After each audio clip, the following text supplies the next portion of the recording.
Crystal Tower Information Whiskey 2153 Zulu, wind 060 at 5. 076 Mike Juliet, this is departure radar contact. Hazardous weather information from Minnesota available on flight service frequency. You've dialed in the Flying Midwest Podcast, connecting aviators from across America's heartland, sharing news, information, and events from around the region.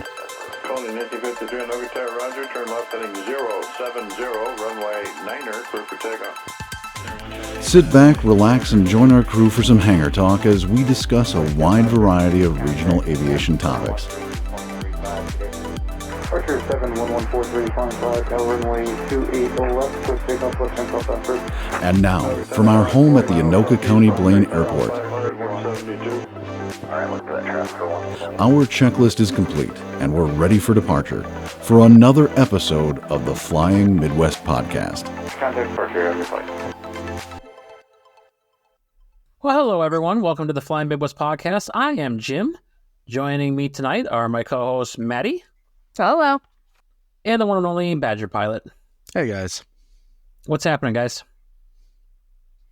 I'm tired. Me too. Why, pray tell, are you tired, Maddie? So I started a new job. This will be concurrent with my current job, but yeah, I am in training to be second in command, so an on-call second in command for Flight Safety International on the Beach Jet. So I start initial tomorrow as if I were a client. So I'm going through the whole training. And there are so many books. My backpack is like 40 pounds. It's awesome. Nice. And my social battery is drained because everybody's super, super nice and wants to talk, which is great. But I'm not used to that. I'm not used to being so social. So I came home. I've come home every day. This is my third day. And just taken a nap. And I'm not even that tired. I'm just like... You're just spent. I'm just but spent. Not like and physically tired, but mentally tired? Yeah. Nice. And I'm just like... So I'm okay now. I have to study tonight, but it's okay. I'm going to have to study for the next 2 weeks. Nice. I'm actually in training until the end of the month. Okay. What exactly are we doing with them then? So the SIC position, and disclaimer, none of my thoughts are of flight safety. They are my own. Basically, what I will be doing is I will be going through the program. So I will get a 6155, not a type rating, but a qualified SIC. I've done my 3 takeoffs and landings and proper training and all the regulations. If you're really curious about it, you can look it up, but not important. Okay. And basically what it'll allow me to do is be on call. So if they have like a class, they have like a dropout or somebody gets sick or whatever, they just ring me and I can come in and basically be a voice activated checklist in the right seat for a client. So, okay. But first I have to go through all of it. So I've been doing e-learning for like almost 3 days straight. And wow. I was called the e-learning empress today by my supervisor. So I'm just saying that is probably the highest What grade. does that even mean? He said, I walked into his office and he's just like, I want to call you the e-learning, what was it? The e-learning queen, but that's not high enough praise. I'm like, whoa, what? And he's like, you're the e-learning emperor. I was like, I'm the empress. E-learning empress. And you're probably not ever going to hear that again. So I'm never going to hear that again in my life. So I am savoring that. Oh my gosh. Yeah, they were pretty adamant about me just doing what I can, but I have these days off, so I may as well just I wasn't even there for a full day. If I was there for full days like yesterday and today, I would have gotten everything done. So with this then, I take it the Beach Jet is a single pilot plane, but the company then wants a second pilot, and so even though you're no, it actually isn't. So this is they hire SICs for all types, regardless of if it's a single pilot or not, just because of insurance and things like that. Regardless of program, you are paired with another client, like generally, and so you kind of learn the duties, and while you're learning the checklist, learning the airplane and stuff like that. And eventually at the end, you take a check ride. It has ground and simulator. So just like normal, training, except for it's like 2 weeks instead of however long it takes you to get your private pilot kind of thing. So Sure. Okay. it's a bit of an adventure. Yeah, I'm a little intimidated, but I have a head start over everybody else because I got my books early. So I at least have got that. And I'm the e-learning empress, so I have to keep going and being impressive. So I don't know how I'm going to do that, but I will certainly try. Well, that's awesome, Maddie. Congratulations. Yeah, that's Thank super you. cool. Thank you. Sorry, I've been so immersed in it, I forgot to say anything. It's exciting stuff, and it's a lot of stuff you're going to have to learn and take in. So totally get that if you're immersed in it. I think that's kind of the idea when you start. That's true. Well, you'll obviously have to keep us updated on how that's going. And then we'll give a disclaimer that all of your opinions are yours and yours alone and not reflective. Do not reflect on flight safety, no matter how goofy they are. Yeah. I also have a little bit of news. It's not as cool as Maddie's, but... Sorry. You can put it in front so it doesn't sound as... No! Why would I do that? Yours is way cooler than mine. No. I'm going to pick up CFI lessons again in about a week or two. Yay! So every Wednesday and pretty much every weekend I'll be doing something for my CFI rating, and because I have so much free time with 2 podcasts and work and family, and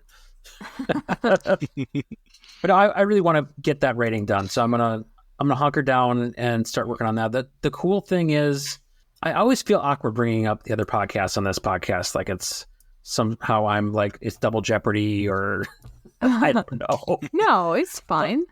But I've got interviews recorded now that will take me through middle of June. So I've got That's a stockpile insane. of interviews.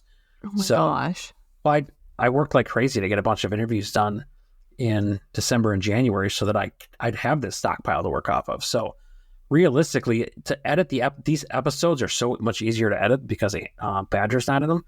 So it's cleaner. I'm kidding. That was cold. Did you like how just subtly I put it in there too? That's perfect. I thought you were going to say about how you stay much more focused and and There is you're prepared and no, not necessarily. It's because of me. Not necessarily. It's just you, apparently. I can control the rabbit holes a little bit better when it's just me and another person as opposed to 4 people. So at any rate, I got a lot of content ready to go, so I can kind of just plug and play, and I can focus on the CFI rating now. So I will start working on that again. So I'm pretty excited for that. Awesome. Well, you guys are making me feel super lame because my news has nothing to do with aviation. It's actually taking me away from flying. Commercial is on. Yeah, I know. Commercial is on hold right now. There's a promotion opportunity at work for me, and it involves reading and studying about as many manuals as Maddie is for the beach jet, just not aviation specific. So hopefully by the spring, I'll be able to start up commercial again and plow right through, get my CFI by the end of the year. Are you going to be able to fly at all, or is it just going to be kind of minimal? No, I'll still be flying more for fun than anything else, just as a mental break from everything else. So flying itself is not on hold, just the ratings. Gotcha. Do you have all your time building done, or are you just working towards the maneuvers and things? No, I've still got a little bit of time to go. I'm at about 230 hours right now, so okay, pretty good. Plenty of time for fun flying. Yeah, I'd sign you off. You can come visit me whenever you want. Perfect. I have a CFII from Brian Turner. There you go. It's that secret one they don't tell you about. Well, I'll tell you what, to come visit you, I will fly to MSP because I know if I fly to MSP, I will be right on time. Wow. Say more. Yeah. That's a segue to the news. Elaborate. Oh, for crying out loud. That's a segue to the news. Into the news we go then. Let's have that. All right, jumping right into the news. MSP was recognized as the #1 for global airports for timely flights. And Delta's on-time record was recognized as the best in North America.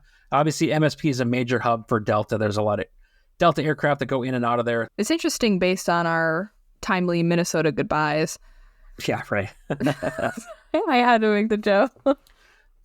So essentially, that was funny. I got it. Yay! A little slow on the uptake. Sorry. So for this recognition, they define airport on-time performance by flights departing within 15 minutes of the scheduled departure. So MSP obviously has acknowledged that this is a tremendous honor. and it reflects the work of their airline partners. But they also had said that a lot of this comes down to the airport employees themselves. They have a tremendous air traffic control team, and they've got a team of great professionals that maintain that airfield in all kinds of weather that has helped to lead to that highest on-time performance rate, despite Minnesota being obviously well known for all of the fun winter weather that we experience. After seeing how Kansas deals with snow, oh my gosh, I miss it up there a little bit. Like they just shut the state down, don't they? They just shut everything down, and they plow terribly, and like they don't know how to salt properly. Like it's a disaster. Yeah. I'm like, oh my gosh, this is not a big deal, but everybody's making it a big deal. Like this does not have to be a big deal. It's not 2.5 inches. It's not that bad. Congratulations to all the folks at MSP for your fine work. I know I appreciate it when I fly because I don't think I better knock on wood. I haven't been on a late flight in a while. So nice work, guys and gals. Well, Maddie had her exciting news, and Jim got MSP, so I drew the short stick, and I get Illinois. No one from Illinois is going to listen anymore if we keep this up. That's fine. I was getting lost, Ohio and Iowa, and everyone gets their turn. We're coming for you, Nebraska. Yeah. All right, go ahead. Okay, so United Airlines is staying in the Midwest. There's been a lot of rumors that United was going to be moving their headquarters to Denver. Oh, that's right. Yeah, they had a big plan to develop a whole training center there with 12 full flight simulators. They had filed a development plan to build 12 full motion flight simulators out there and a large corporate campus. Okay, 12 motion and full motion sims may not sound like a lot, but it is. Having seen like 15 in a building, they're huge. So in addition to the full motion sims, they also purchased 113 acres of land in Denver for about $33 million. So all of these opened up a lot of rumors that they were potentially moving headquarters to Denver. But United announced earlier this week that they plan on staying in Chicago and told Illinois' Governor Pritzker that the plans are definitely to stay in Chicago. So United Airlines staying in the Midwest. Take that, Colorado. Are they still planning on building that facility there then, if they have the land and everything? The article does not say. Convenient. But I got to imagine if you're going to drop $33 million on land. Yeah, you're going to do something with it. Yeah. That's so many. That's a lot of acres. 113 acres? Yeah. Or just sit on it for 5 years and sell it for profit. Honestly. I mean, it's Denver. It's beautiful out there. People will buy it. Oh, they also added gates to Denver International for almost $1 billion in infrastructure upgrades. Oh, my God. Yeah. So they're not moving to Colorado? I'm not necessarily convinced. The article There's a lot of writing on the wall here. Yeah, the article does say this doesn't necessarily mean they won't move somewhere later. It's just for now. So stay tuned, I suppose. Do we have any more news? No, that's it's kind of a. I mean, again, we don't really talk about crashes much. I mean, there are a few of those in the region, but beyond that, it was kind of a slow bit of news. So, for this episode, we're going to talk to Penny Levin. She is a psychologist, a CFI. She does some consulting work with a few different organizations, and we're going to talk about mental health and wellness within aviation. I think it's an important topic to cover. We talk a little bit about resiliency, things like that. It seems like a topic that's not being talked about enough within aviation, and there are certainly things that people could be doing to take care of themselves that won't necessarily mess with your medical. So we'll talk about that in a moment, but before we do that, it is time for the Pilot Quarters Sectional Showdown. That's right. One of us is going to be quizzing the others on a piece of symbology within a sectional, playing Stump the Stupid Co-host, and we'll see who actually knows what this thing is. So, Badger, I think it is your turn to try to make us look dumb. It's not going to take much, I promise. I think it is my turn, but Maddie said she already knows the answer to this one. It's because I asked this originally. I showed it to you guys, and I was like, hey, what's this? And you guys were like, I don't know, but we already did one. Okay. Well, I don't... If everybody pull up either your favorite EFB. All right, class. All right, everybody pull up either your favorite EFB or your Green Bay paper chart. And yeah, because I have one of those. Yep. I do, actually. It's right behind me. We're looking just to the north of the Tri-County Regional Airport, better known as Lone Rock locally. The identifier Lima, November, Romeo, and just to the northeast of that, if you're looking at a VFR sectional chart, it's a blue square. Uh-huh. And if you were to look at it on an IFR chart, it's a black square. Black square. So, what is this unidentified, and in the case of a VFR sectional, blue square? And the hint that I'll give is I've actually used this before without even realizing it. The most distracting part of this bit is that you have obviously turned on traffic on this thing, and every time a plane flies over, you're trying to see if it's going to quote-unquote crash because it's see if it's 737 MAX. Very distracting. I'm trying to focus and make up a bullshit answer for something I don't know what it is. Oh, I think you could, honestly, Jim, I think you could guess. If I zoom out, Oh, God. Oh, wow. How these... there's a huge hint there. No, it's not an NDB, right? No, that's not an NDB. An NDB is different. It's got to have something to do with an approach into one of those or both airports. But I'm absolutely blanking. I am looking at it. Yeah, but not hard enough. It says DH. It does say DH. What does DH stand for? Gosh, I feel like I'm teaching right now. I'm sorry. It stands for Dihedral. That means that there's a dihedral out there. or no, I thought it stood for dummy host. Yeah. Because that's what I feel like right now. God bless America. I feel so stupid right now. I should know what this is. So, should we give him a hint, Badger? The hint is if he tunes in next week, he'll find the answer. That is true. That is the thing. As with before, I'll post this on our social media. People could put guests in there, and they can tell Jim how stupid he is for not knowing what this is, because I totally should know what this is, and I feel really dumb right now. And the next episode, we will reveal what it is. So before we get into our interview with Penny Levin, a quick word from those who make the Flying Midwest podcast possible. Attention aviators. If you're passionate about flying, you need to check out Pilot Quarters. They are a pilot-owned family business based right in the Midwest in Michigan. They are on a mission to create your next favorite flying shirt. From comfy camp shirts to stylish polo shirts, sundresses, and tees, Pilot Quarters crafts unique aviation apparel. Choose from full-color chart designs, subtle overlays, or even wild tropical pattern blends with your favorite charts. Elevate your style and aviation passion. Visit pilotquarters.com today and soar in style. Aviation friends, let me share with you an absolute game changer in eyewear. I am personally hooked on Flying Eyes optics. Their stylish designs pair seamlessly with your headset for superior comfort. I used to fly with those cheap gas station sunglasses, but since switching to Flying Eyes, I can't go back. They're sleek, durable, and way more comfortable. Trust me, your eyes deserve the upgrade. Check out our affiliate link in the show notes, and make sure you use code FlyingMidwest10 for an unbeatable 10% off your purchase at Flying Eyes. Fly with comfort, fly with style. Visit Flying Eyes Optics today. Let's talk about some of the best active noise reduction headsets on the market. Whether you're a seasoned pro or just taking flight lessons, Lightspeed Aviation headsets are engineered with you in mind every step of the way. They've created the quietest and most durable A&R headsets on the market. Their high quality and innovative technology ensures you stay comfortable, connected, and safe in the cockpit. I've personally flown with Lightspeed for over a decade, and I wouldn't dream of flying with any other headset. Elevate your flying experience with Lightspeed. Check out our affiliate link in the show notes so that you can support the podcast with your next purchase. Aviators gear up for the skies with Flying Midwest Podcast merch. Dive into our latest edition, the striking Ghost graphic designs, available in long-sleeve tees, sweatshirts, and hoodies, perfect for your winter flying adventures. Head over to flyingmidwest.com/merch today and snag some of the coolest gear in aviation. All right, without further ado, Here's Penny.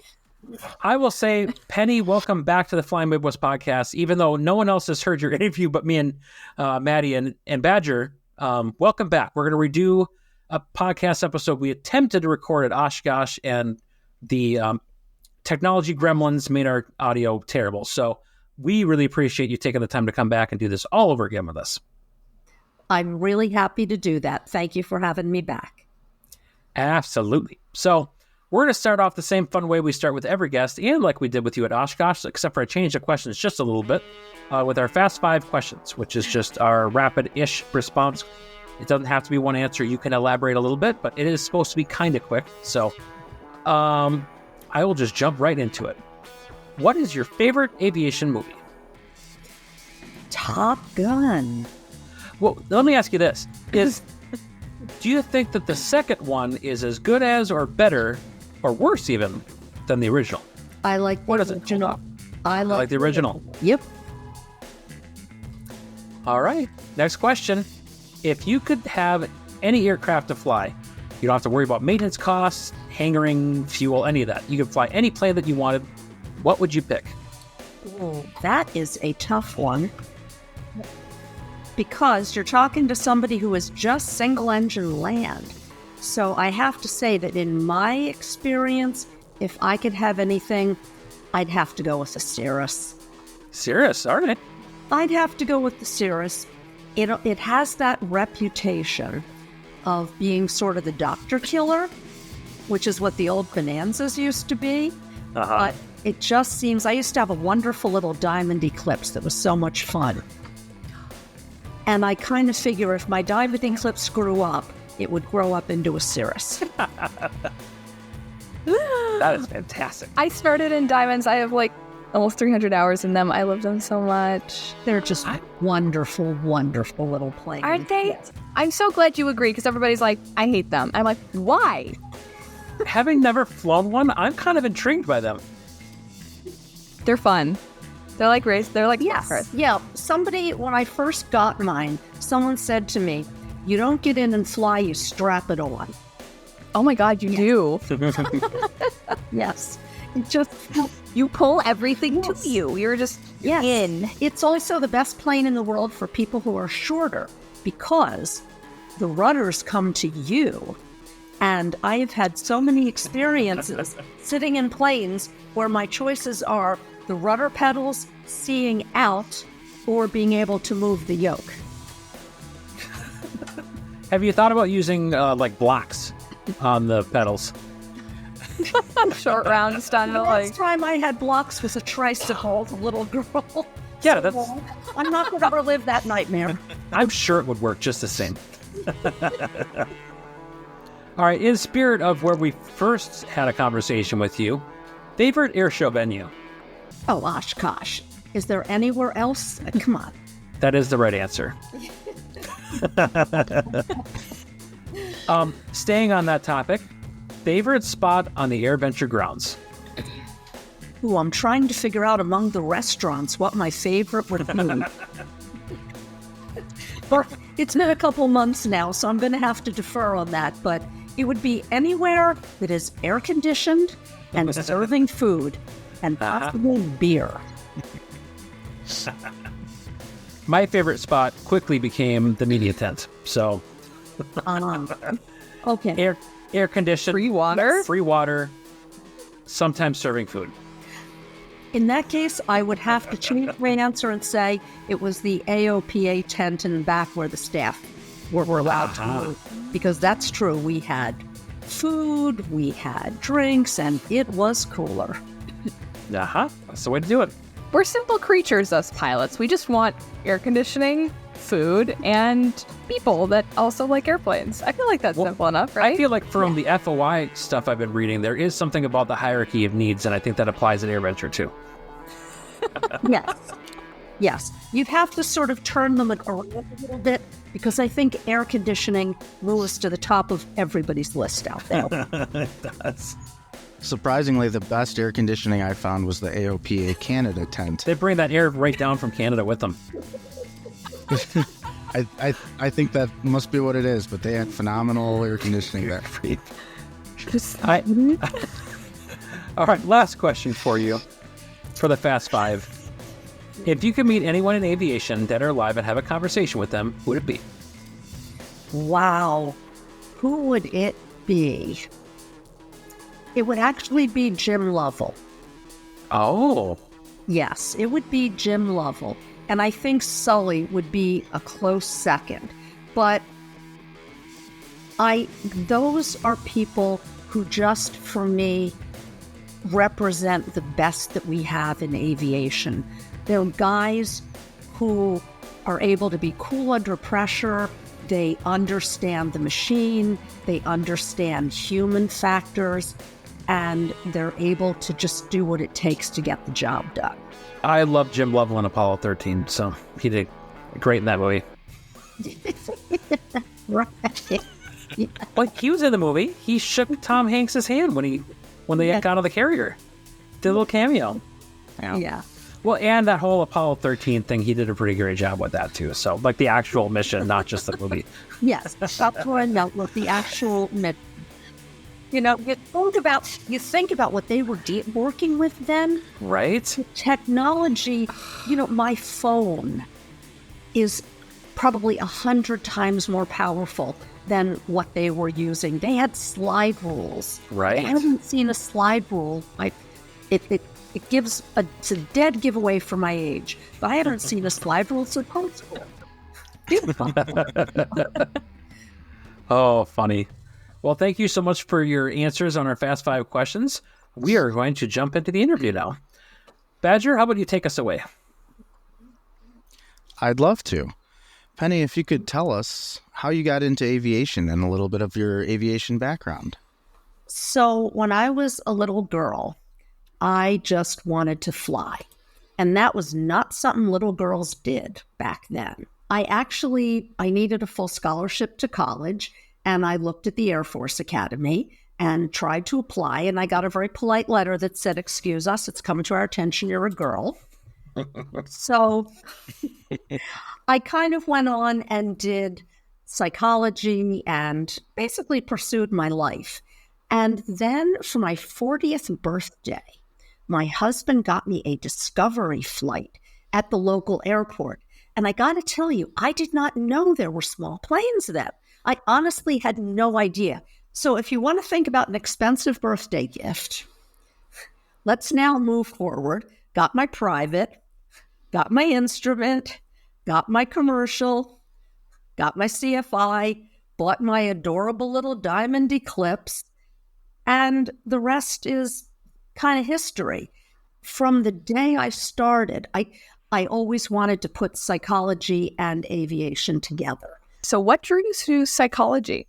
I was a pre-med initially, and it's sort of one of those interesting things. I walked around my entire early life going, I'm going to be a doctor. I'm going to be a doctor. And then when I shadowed a doctor, I realized that when he invited me into the OR to see this amazing procedure, and then I passed out cold, that perhaps I needed to rethink this proposition a little bit. And at that point, I was already a psychology major, and I realized that I could do the work I wanted to do with people. I could help them in a very meaningful way without the bodies part, which apparently I wasn't really going to be that good at. There is something to be said about the squeamish part of medicine. So obviously you found your little niche in psychology. How did you end up merging the two once you started becoming a pilot? So when I first started, what I thought I wanted to do was look at how we teach people to fly, which, let's just say, still has its issues. It's certainly a little more rigorous and a little more structured than it was when I learned, but initially I thought that was the place I wanted to go. Then I actually started working with Civil Air Patrol, and I started out as a safety officer. And when I started to think about my briefs, like what are the monthly briefs that I'm going to give, I realized that much of what our squadron was getting wasn't really helpful for pilots. And most of the seniors in the squadron were pilots. So I thought, well, what is it I would love to share? So I started looking then at, like, from my chair as a psychologist, I started thinking about safety. So I started thinking about decision-making and situational awareness and kind of what we call human factors, although I'm not crazy about that term. So that was kind of the area that I first got interested in with it, was through Civil Air Patrol. And from there, it just grew. Like each area I would look at, like, more recently, I've been thinking about screen safety. We're all flying glass cockpits. Yeah. If you think about what is it that people do with screens all day, they stare at them. And if we do that in the plane, what I have learned is that I will have people point to the screen and say to me, oh, look, there's traffic. And then I will have to say to them, I don't think traffic is in there. I think it's out here. And I think maybe we need to look at it. And it's coming right at us. So it's just another way of like thinking. It's kind of like another way of thinking about the areas that we talk about anywhere in safety. I've caught myself doing that before, though, looking at my iPad and going, well, where are they? Yeah. Right. Then you look out for a minute and like, oh, I don't see them. Maybe I'll look at my iPad again. I mean, it's good for situational awareness as long as you don't get like just sucked into it. Yes. Yeah. There are I do whole talks about those sorts of topics. And the more I think about them, kind of the more I realize it's about psychology. Psychology is about recognizing our behavior and changing it. I have a really maybe inflammatory question to ask. Those are the best kind. Oh, I don't know. Yeah, I know. Right? Okay, so as your position as a current and up-to-date psychologist, how bad are the FOIs? And I'm trying to skip FOIs. Yeah. So.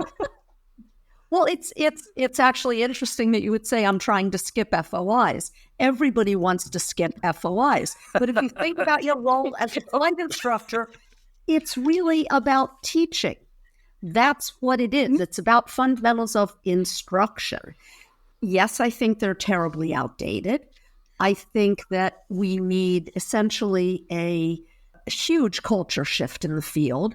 I think we need to almost flip how we think about a lot of topics. We tend to be really acronym driven, whether it's FOIs or I'm safe, whatever it is. Yeah. We're really acronym driven, and people tend to get into checking boxes rather than really thinking about it. So correct me if I'm wrong, but it seems like you view a lot of flight safety issues as being psychology related, and whether you want to call that human factors or something else, the two seem pretty directly related. And with that, you've worked with the AOPA. You're not employed by them per se, but you've done consulting with the Air Safety Institute, which of course melds psychology and air safety. Can you tell us more about your work with them? Absolutely. I'd be happy to do that. Let me just first address the first thing you said, though, and that is that 77% of general aviation accidents are still related to pilot error. Now, we can call pilot error all sorts of different things, but what it boils down to is a person making some kind of a bad decision. In my book, that's psychology. So in terms of AOPA, I just first want to say that, obviously the organization is mourning the loss of Richard McSpadden recently in an aircraft accident. And he's not someone who can be easily replaced, but it just tells us that someone, even with his extraordinary experience and focus on safety, can be lost. And that to me, is just something, if I'm going to talk about AOPA, I just think we have to kind of stop and think about what a loss, this is for the organization and for Absolutely. the aviation community. So I started actually with AOPA I had written, I think, a couple of articles for flight training, a couple of columns earlier, but I really started my work with them, interestingly, in 2019 as a FERC instructor trainee. Now, think about this from a timing standpoint. This was going to be for in-person FERCs. So, I got all of my slides and, being who I am, I had to sort of go through them and put them into a form that I thought made sense, not because of anything specifically the AOPA does with how they teach it, but obviously it has to be taught according to FAA standards. And I did all that wonderful work that we do as FERC instructors behind the scenes. And then I started doing my training where I would go out with another FERC instructor, first to observe, then to do part of it, then to be observed. And now we're at the end of 2019, and I started going out to do FERCs by myself, which was exciting. And that went into 2020. These are in person. Think about the dates. And I came off a cruise March 3rd, 2020, and got quite sick 5 days later. No clue what my husband and I had, but because we were not in the hospital, so there were no tests. So, yes, I had been scheduled to do a FERC that weekend, and for obvious reasons, kind of called up and said, I'm not so sure. I have some strange illness. We're not sure what it is. And by the next week, we had stopped all the in-person FERCs. At that point, though, I also was starting to do seminars for them, and I did some safety webinars during the pandemic for AOPA, for the Air Safety Institute. And then I really started to get focused on pilot mental health. So more recently, that's what I've been working on with them. And to back up just a little bit, Penny, not all of our listeners might know, because I don't know, what is a PERC and what all does that entail?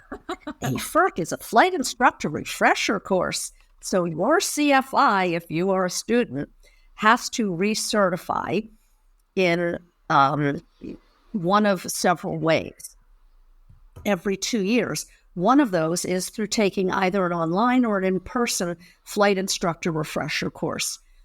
So, Penny, you mentioned pilot mental health. We as pilots understand that this is a big deal, but I'm sure you have seen a lot of it. So I know it's not just an issue in aviation, it's just taken our society by storm as well. So what are your thoughts about that today? So if people who've heard me present before know that I kind of tend to sometimes be a data person. And when I talk about mental health, I have to talk a little bit about data. The difficulty as a country since the pandemic is just mind-boggling. And it's not just adults, it's also among youth. Sure. At this point, somewhere around 23% of adults have a diagnosable mental illness. I don't mean they're a little anxious, a little depressed. I mean they meet criteria for a diagnosable mental illness. Somewhere around 5% of adults report serious suicidal thoughts at this point. Interestingly, more women admit to mental health problems, but men report more rates of substance abuse. So I think that kind of says something about, how men and women cope differently. And somewhere around half of the people who have trouble with mental health are not getting treatment.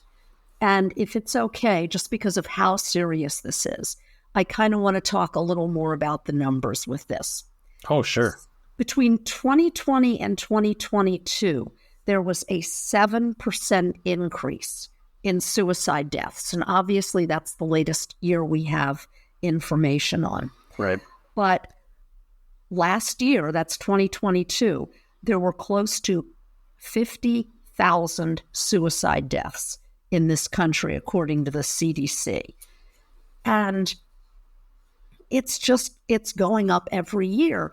And in my clinical practice, I'm seeing this with kids. And it's obviously worrisome. So until really recently, if you asked a pilot about mental health, they were like, yep, that's them, that's not us. And the reality is that it is us. It's a slightly older study now, but there was a huge study in 2016 that was one of the first anonymous studies. And they looked at active airline pilots who had flown internationally in the last 2 weeks. Okay, so we're talking top of the line, high-end guys and women. And roughly 12% of them reported symptoms that were consistent with a diagnosis, and 4% admitted to serious suicidal thoughts in the last 2 weeks. it's not just other people, it's also us. 2021, we had a University of North Dakota student, flight student called his mom to say goodbye, intentionally crashed his plane into a field. Yep. 2022, the guy stole the King Air and was going to crash it into a Walmart until he was finally stopped. There was a North Carolina skydiving flight. One of the pilots, they had a bad attempt at landing, got up to altitude, and he just walked out of the back of the plane without a parachute. And then more recently, the really publicized situation with the off-duty Alaska Airlines pilot who tried to hijack. Yep, he tried to hijack the Horizon Air flight. When the details began to come out about this, it turned out that he had a loss pretty recently. He had been depressed for quite some time. He had taken psychedelic mushrooms and had said he was having a nervous breakdown. And apparently, when you add the psychedelic mushrooms to those kind of mental health problems, you have a very bad result. And, this isn't other people, this is us. Right. And it's air traffic control. We're now seeing press reports of air traffic control staff saying that they're overworked, they're sleeping on the job, they're working under the influence, they're making mistakes. And we have had one death on a U.S. carrier in the last decade. That was the 2019 Southwest flight with a decompression. That's it, which is funny because 6 million Americans have fear of flying. And yet we've had one death in a decade. On the other hand, we have over 200,000 deaths in a year due to preventable medical errors. My fear is that we are really on a collision path with ruining our good record, our good safety record. And I mean that at the airline level. Obviously, general aviation is a somewhat different story, but the problems are really the same. And on top of that, what we're finding is that not only are we no different than the general population, but because we need to keep our medical, we lie about it. Yep. And we all knew we lied about it, but now we have data that shows that we lie about it. One big study found, and this was general aviation, 27% either misrepresented or failed to tell the FAA about care, and 56% of pilots said that they just don't get the care that they need because they don't want to lose their medical. For my money, what I do for a living is I treat mental illness. And if I have a choice between somebody who's being treated or not, I'll take the person being treated. You raise a really good point because aviation, we're just a subset of the rest of society. So of course we're going to have people that suffer from the same issues and complications as everybody else. I've found it troubling, on a personal level. I've got my own issues with my medical, but at the same time, there are people out there that they just don't get treated because I don't want to lose my medical. And there are some interesting articles out there in the last few days that have popped up, at least on my social medias, of the FAA investigating some 6,000 veterans because of their veteran disability that wasn't necessarily reported to the FAA in their medical. So where I struggle with that, and maybe have ruffled some feathers on the internet, is rather than taking all this time and resources to investigate these 6,000 people who have a discrepancy between their FAA medical information and their VA benefits, why are we doing something to have a real meaningful conversation about changing how they do medicals within the FAA? You are preaching to the choir. It's interesting. After Germanwings, the European equivalent of our FAA essentially made changes that made mental health care more acceptable. We hardened the cockpit doors.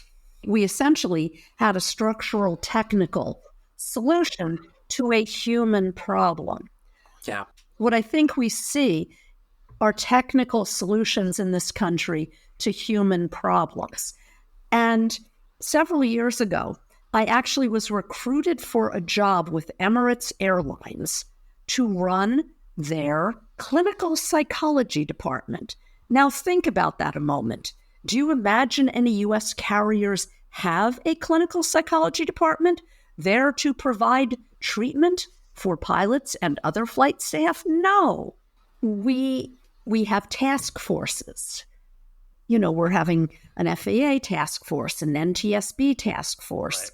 Right. I know that there's some discussion of, putting some money into airport layouts because of the near misses that we've been seeing, and updating the technology at airports. That's not from my seat. That's not where the problem is.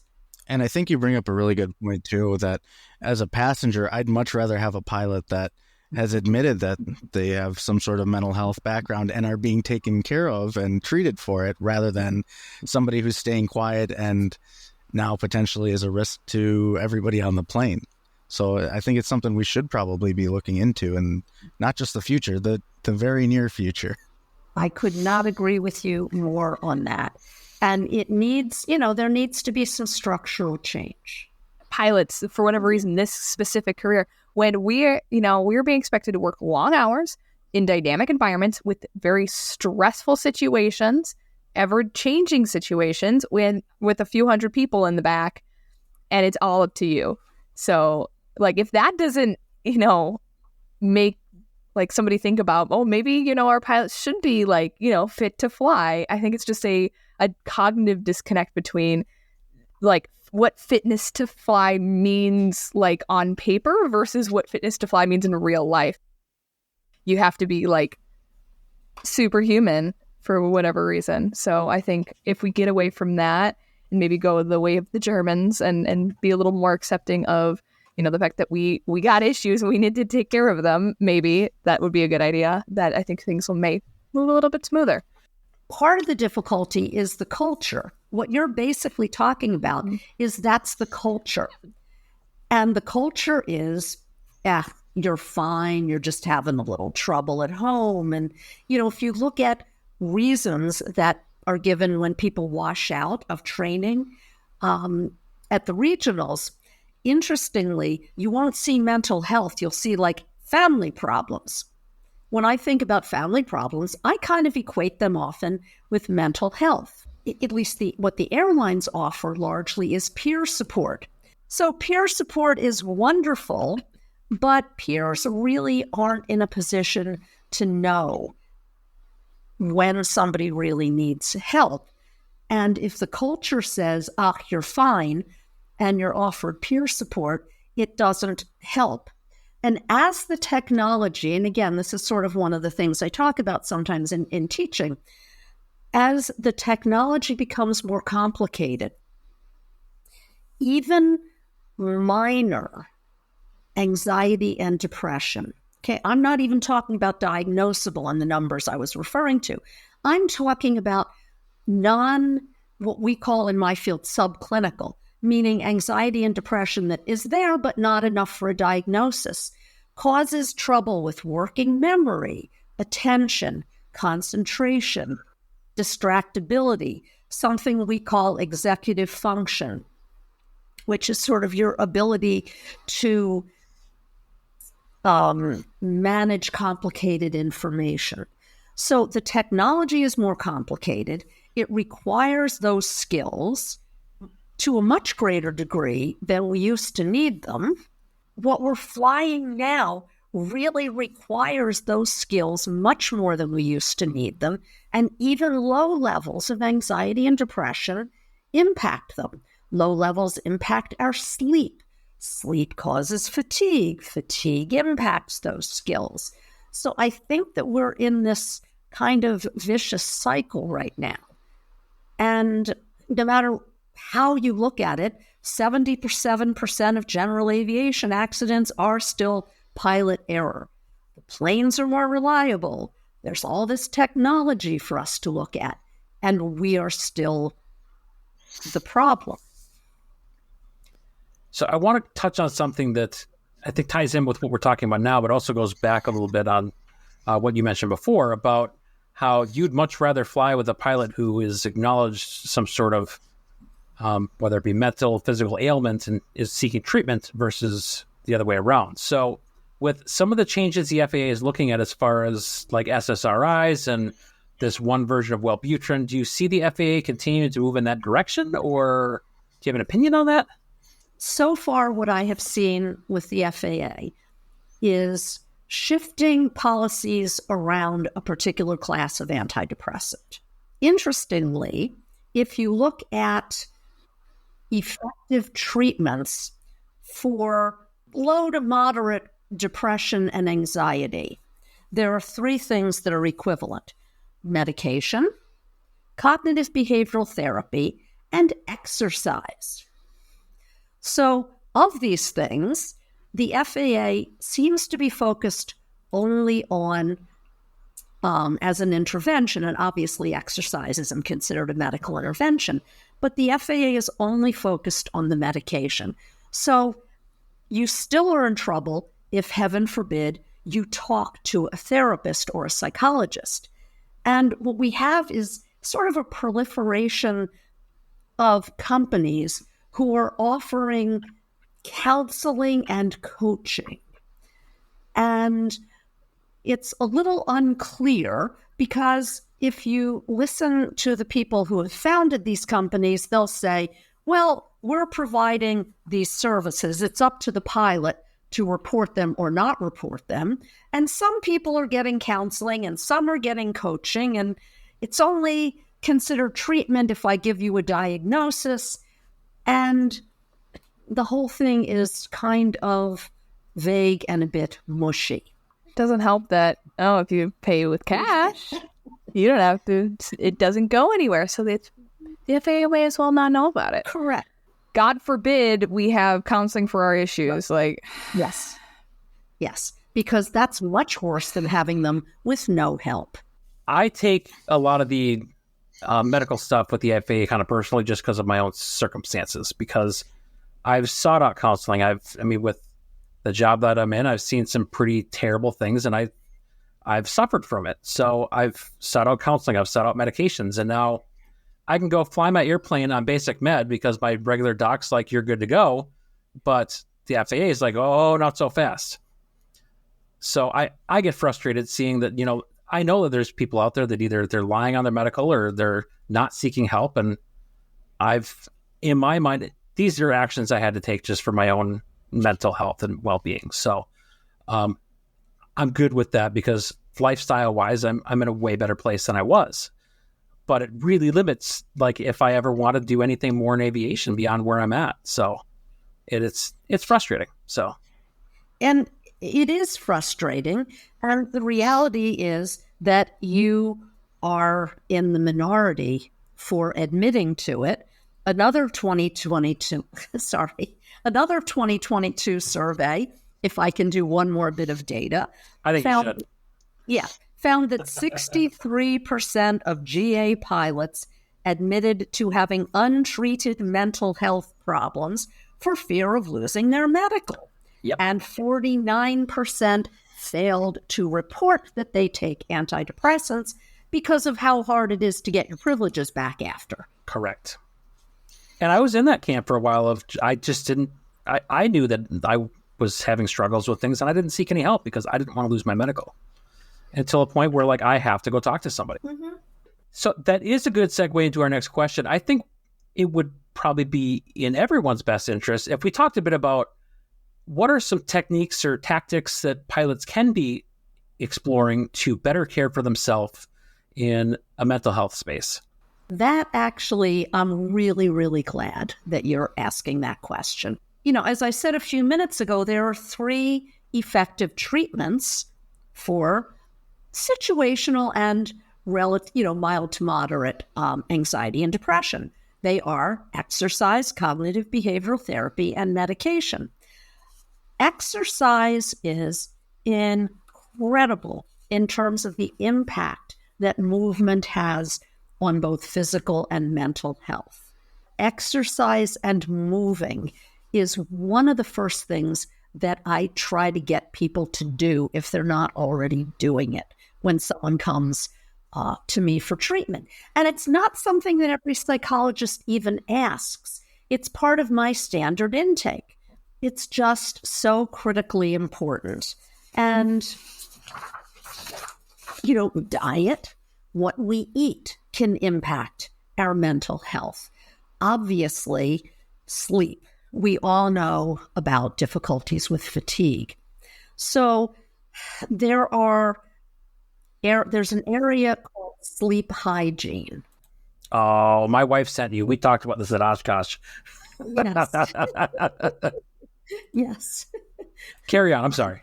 I think I'm much less of a hoot than I was at Oshkosh.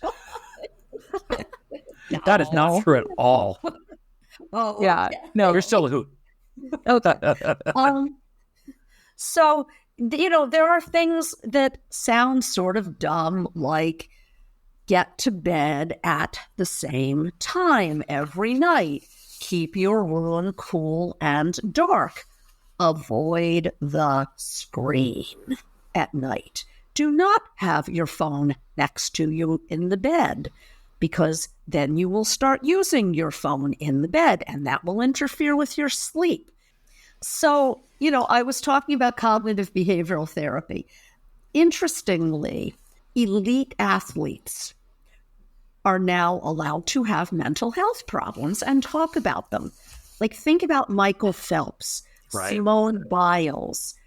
There isn't an elite athlete that doesn't have a sports psych person and potentially also even a clinical psych person with them, either with the team or when they travel. So cognitive behavioral therapy is basically looking at what it is that we say to ourselves and how that then impacts our feelings and our behavior. The athletes look at their self-talk. Looking at self-talk is just a non-clinical way of saying cognitive behavioral therapy. So any kind of mental skills training that gets you looking at how you talk to yourself, not just about your flying, but in general about life, because certain kinds of ways of talking to ourselves are correlated with anxiety and depression.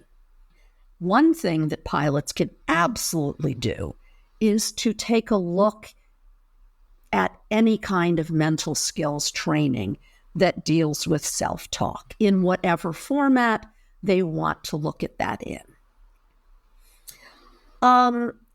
There's an area called positive psychology nowadays. And in positive psychology, essentially it's like happiness psychology is, I guess, what, the way, another way to say it. And there are what are known as solid happiness interventions that we can use that have nothing to do with formal treatment. And there are things like that seem, again, kind of odd if you think about in the mental health context, but they are very important to staying mentally healthy. Keep a gratitude journal.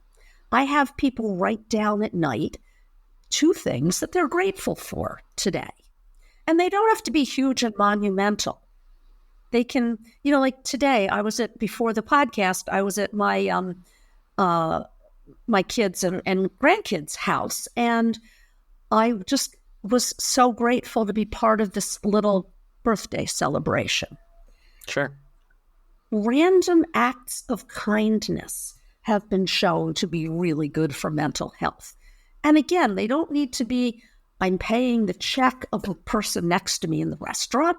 There are little things. Hold the door for somebody.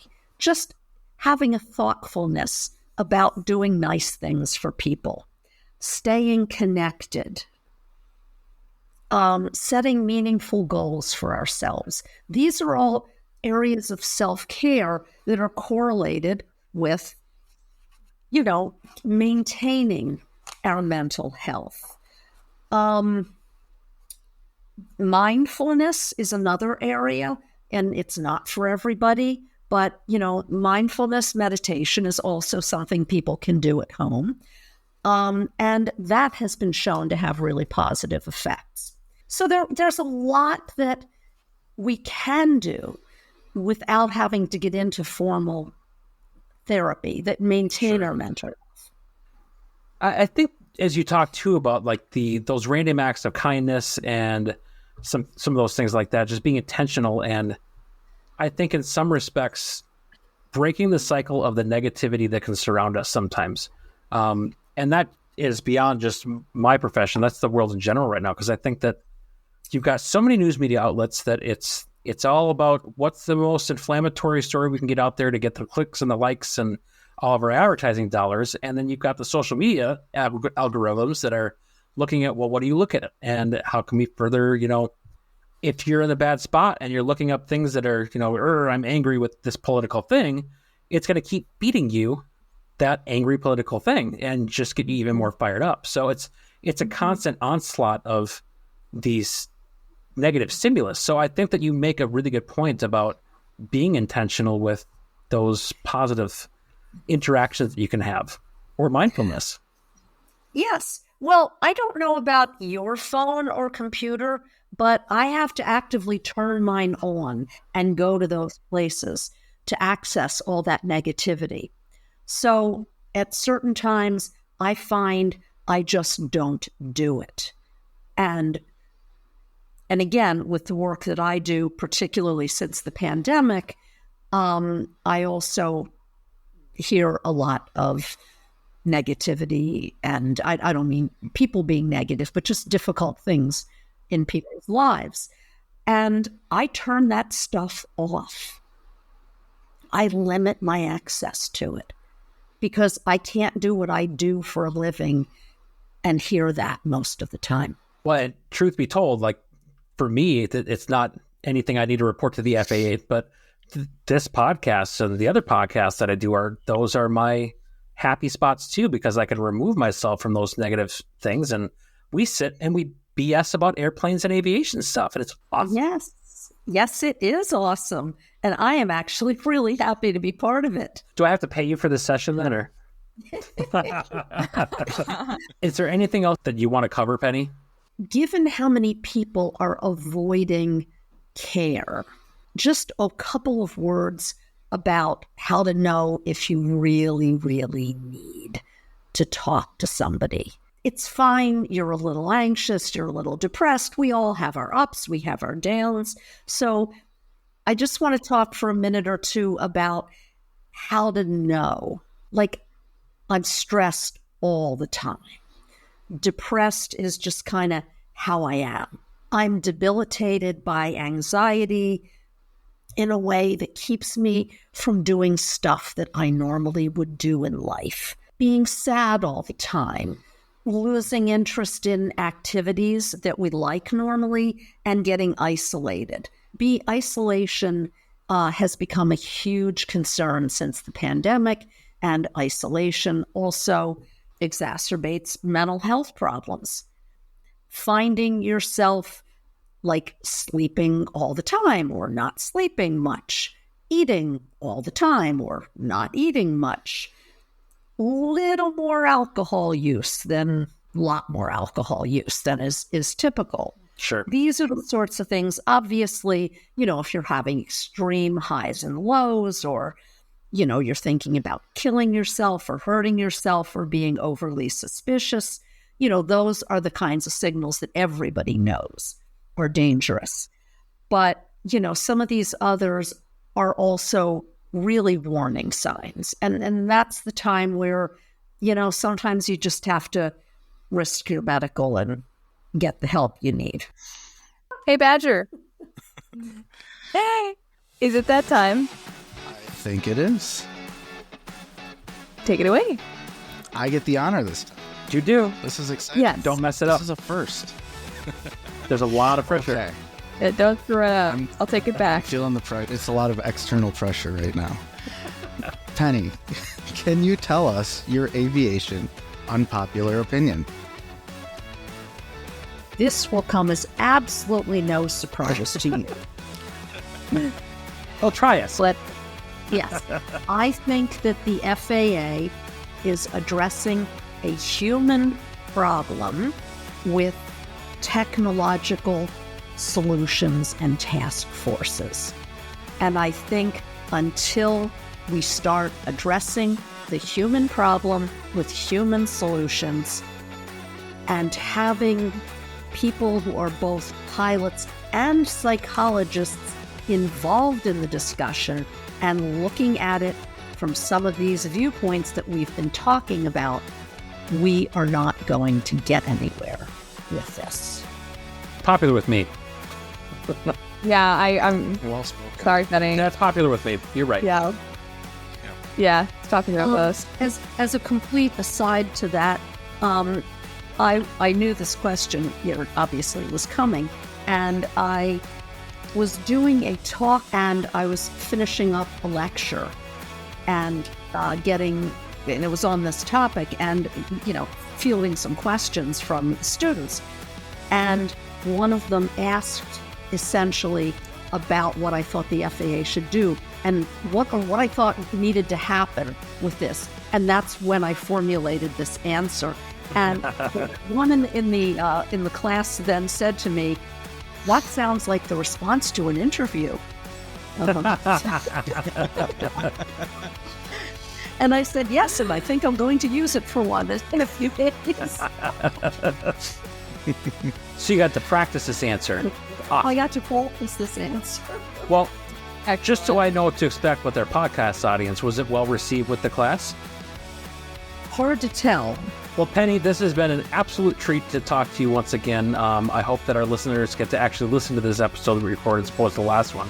But I cannot thank you enough for coming back on and enjoying some shenanigans with us and passing on some really important information too. So thank you so much.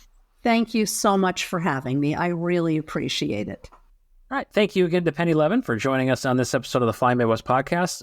I think it's funny the challenges we had in making this episode in the first place, between recording in Oshkosh in a loud environment and then the audio not being workable.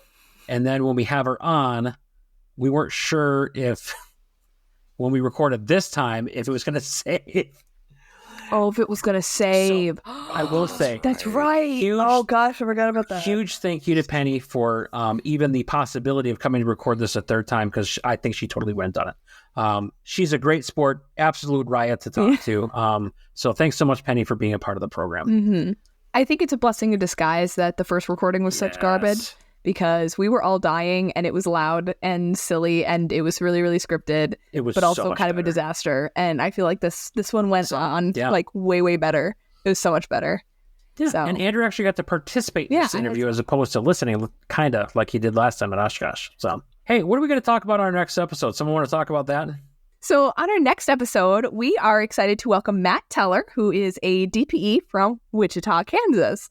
So Matt has done a few check rides for my students, and Matt's coming on to talk about a little bit about being a DPE and about check rides, and he is a lot of fun. So we're really, really excited to bring him on next episode. Yeah, I think it's really cool to bring a DP on as well. We've brought in all sorts of different other walks of aviation, and every one of us who is in this aviation business has some kind of certificate, has experienced the DPE. So they're just people just like us. It was really cool to sit down and talk with him. Yeah. I mean, he did threaten to out-nerd us. I don't know if he succeeded or not. I don't think he was quite ready for our level of nerd. Well, everyone's going to have to find out next episode. Well, his job as a DP is to out-nerd, because if we go into nerd mode, he has to go down that rabbit hole and out-nerd us on it. But he did take a lot of the mystery out of check rides, so it'll be a really good episode. Yeah. So to make sure you don't miss that or any other future episodes, make sure you subscribe or follow on your podcast player. Hey, as long as you're on your podcast player, help us out and give us a rating and a review.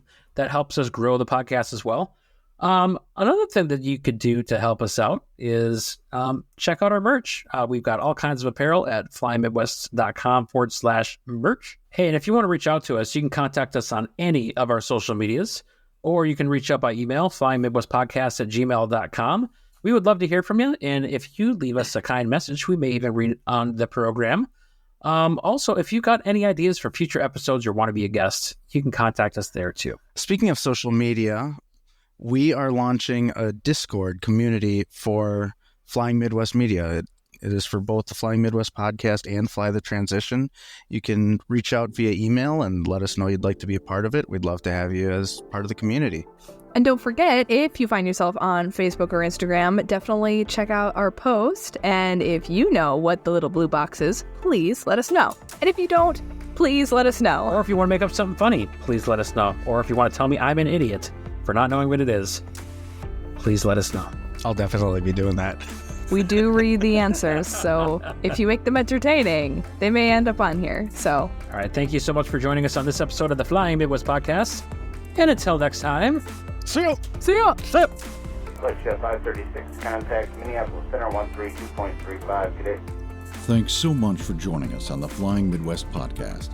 Until next time, podcast service terminated, squawk VFR, frequency change approved.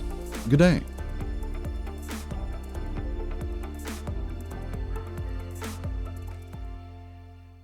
Here, I know this is an audio-only podcast, but I can show you. That never stopped anybody. It is not, and I feel the need to show you. The hell was that? I tried to hit the mute button to cough, but I hit the camera button instead. That's but I have EASA stuff, and it's going to is that? take me 6 hours. EASA. The European EASA, European people rules. So it is. It's not ICAO, it's EASA. Don't even get me It's not EIEIO, It's not, no, Old McDonald had a farm. Yeah, it's kind of how it feels, though. that's a stupid line. I'm not going to use it. Whether Minnesota air travelers realize it or not, they're reaping the benefits of punctuality. Sorry, I got distracted. No, that's I was looking at our ratings and reviews on iTunes just out of curiosity. And there's a 1-star rating.